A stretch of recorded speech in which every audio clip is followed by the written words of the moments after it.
Bonjour à tous.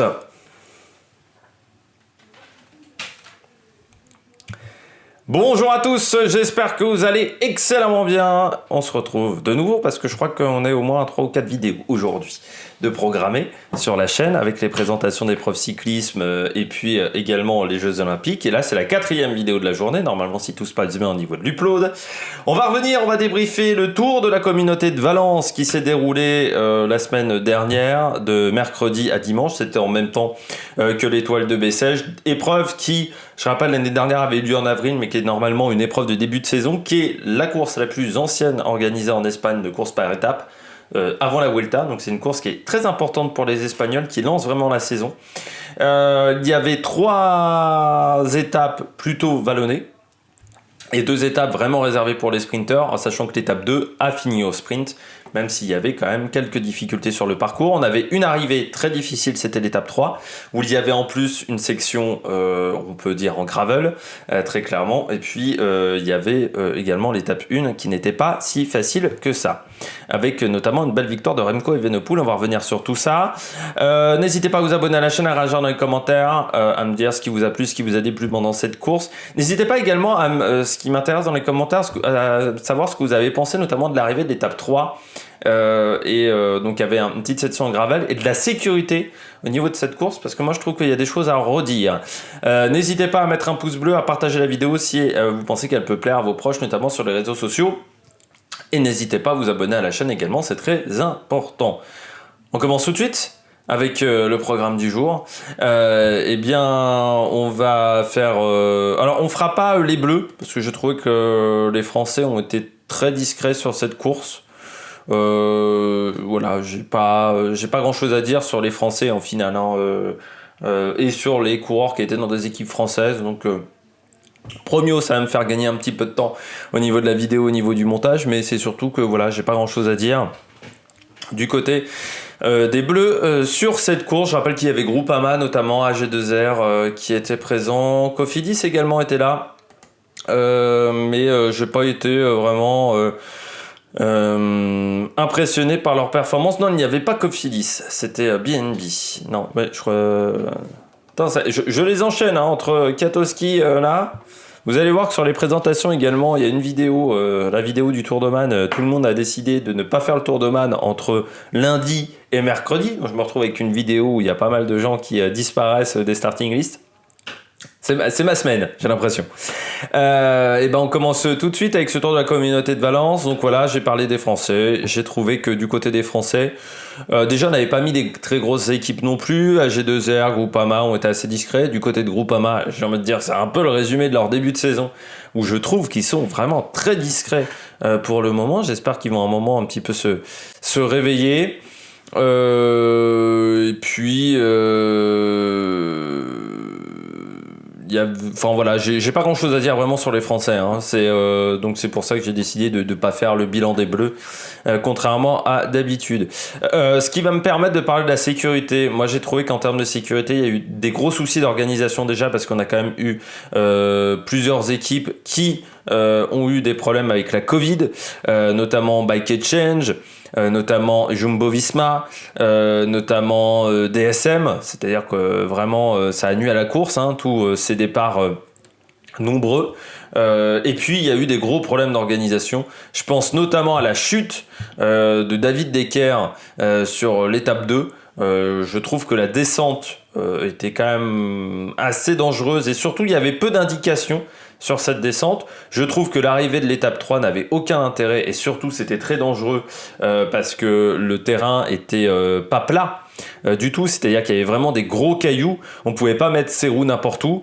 Je trouve que sur une montée, je suis pas contre hein, les épreuves gravel, les Strade Bianche et autres, mais il faut que ça soit bien fait. Et là, on voyait vraiment que c'était de la roche en dessous, c'était vraiment de la roche. On a eu de la chance même, j'ai pas l'impression que du côté des leaders, il y a eu beaucoup de crevaisons, mais j'ai surtout eu l'impression que ça n'apportait pas grand-chose, que c'était dangereux, que ça avait été mal préparé en amont par les organisateurs.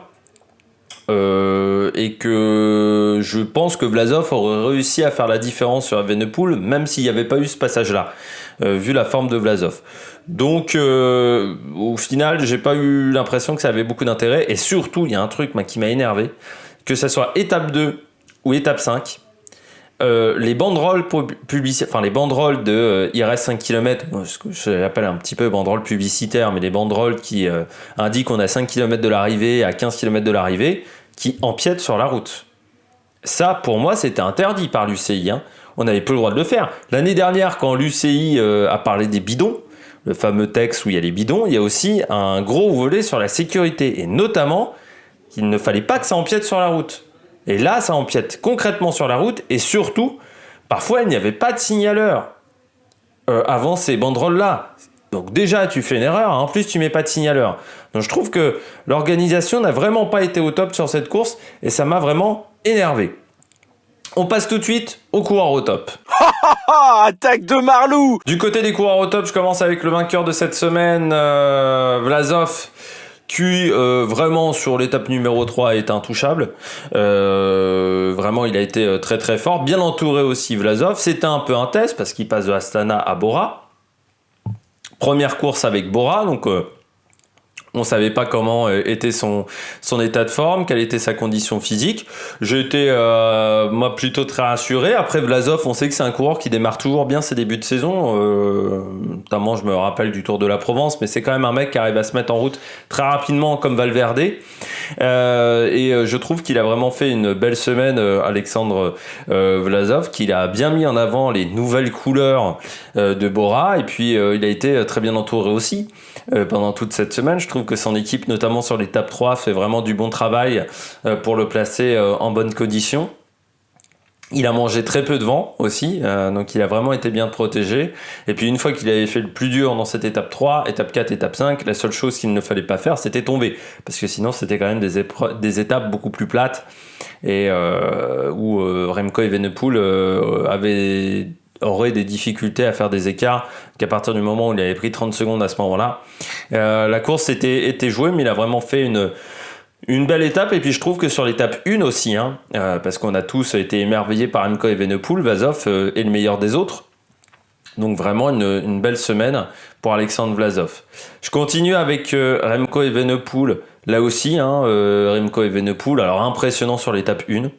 Il part à 4 km et demi de l'arrivée, il colle quand même 30 secondes à tout le monde. Donc vraiment impressionnant sur une côte où c'était une côte, on pourrait dire, de deuxième catégorie quoi, sur le Tour de France. Donc c'était pas non plus une côte hyper impressionnante en termes de pourcentage. Il a vraiment martyrisé tout le monde. Mais vraiment... il a fait mal vraiment à tout le monde. Vlasov, ce jour-là, il prend un éclat quand même. Hein. Il fracasse tout le monde sur cette étape-là. Le problème, ça a été l'étape 3. Est-ce qu'il a eu peur sur la portion de terre ? J'ai pas regardé d'interview de Vlasov pendant la course, je n'ai pas eu le temps avec les Jeux Olympiques. Mais est-ce qu'il a eu peur à ce moment-là ? Est-ce que tout simplement il a mangé trop de vent avant ? Parce qu'il a quand même vraiment explosé complètement. Alors de toute manière, Evenepoel, quand il est dans un mauvais jour, c'est un truc qu'il va devoir travailler s'il veut jouer les grands tours. Remco Evenepoel, c'est les jours 100. Aujourd'hui, Remco Evenepoel, quand il est dans un jour 100, il explose complètement. Il va falloir qu'il travaille là-dessus, parce que pour être performant sur un grand tour, eh bien, il faut que les jours 100 se fassent pas trop sentir chez les adversaires. Là, ça a été un peu trop important à mon goût du côté de Evenepoel. Donc dommage de ce côté-là, mais sinon quand même bonne semaine de rentrée, bonne semaine de reprise pour le coureur belge. Et puis il a aussi énormément travaillé sur les sprints. Jacobsen peut lui tirer un chapeau quand même, parce que Evenepoel, il a fait mal également aux équipes de sprinters. À lui seul, c'est vraiment impressionnant de ce côté-là. Je continue avec Jacobsen, Fabio Jacobsen, donc le sprinter. Bon, un peu comme Bruno Wegen sur le Tour d'Arabie Saoudite. Là, il n'y a pas vraiment eu de réelle opposition. Viviani n'avait qu'un seul équipier qui était Ben Swift. Je trouve qu'en plus, parfois Viviani, et notamment sur l'étape 5, son sprint à Viviani, il est vraiment irrégulier. Si ça avait été Boigny aurait été déclassé. J'ai même été surpris qu'il n'ait pas été déclassé, Viviani, parce que vraiment, là, le sprint, faut quand même pas déconner, il est irrégulier. Surtout qu'il gêne un peu Christophe. Il fait un droite-gauche, mais hyper violent. Enfin, c'est... Ouais. Même, on se demande pourquoi il fait ça. Un manque de confiance, certainement. Mais du côté de Jacobsen, les deux victoires qu'il remporte, il est il est au-dessus, quoi. Hein. Sur l'étape 4, il se fait enfermer. Donc, il peut pas produire son sprint. Alors, sur l'étape 5... Et puis, il a eu la chance également, c'est que Intermarché, il s'est bien servi du train d'Intermarché, notamment de Pasqualone, sur l'étape 2. C'est Pasqualone qui le lance quand même, ce qui est exceptionnel. Et sur l'étape 5 aussi, du côté d'Intermarché, on n'est pas encore réglé correctement, mais on en reparlera un peu plus tard dans cette vidéo. Je termine avec du côté des tops avec deux autres coureurs. J'ai mis Fuglsang. J'ai trouvé que Fuglsang a fait vraiment une belle semaine de course. Alors Fuglsang, c'était un peu ma carte magique, mon joker sur la présentation, mais je trouve qu'il a vraiment été bon parce que Fuglsang l'année dernière c'était vraiment très poussif sa saison, vraiment très compliqué, on ne l'a pas vraiment vu.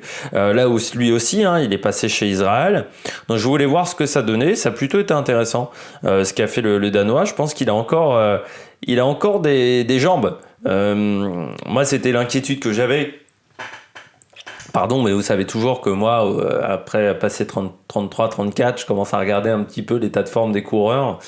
Et c'est peut-être une lubie que j'ai, mais c'est vrai que Fuglsang, qu'à 34 ou 35, je sais plus, je me disais, bon...